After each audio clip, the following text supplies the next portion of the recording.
Une audience imposée par le Code de l'organisation judiciaire et qui permet de dresser un bilan de l'année passée. Un peu plus de 9000 procédures ont été traitées par les magistrats du parquet, qui, je rappelle, sont au nombre de 3, donc ce qui fait un peu plus de 3000 procédures par magistrat.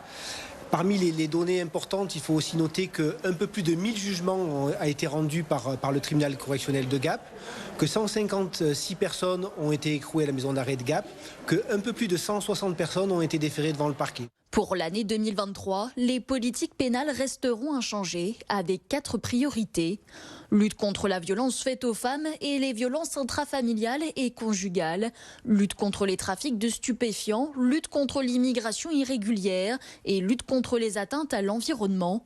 Au cours de l'audience, il a été rappelé que les services de police et de gendarmerie devaient être renforcés afin de permettre aux magistrats de prendre des décisions de poursuite à l'égard des auteurs d'infractions.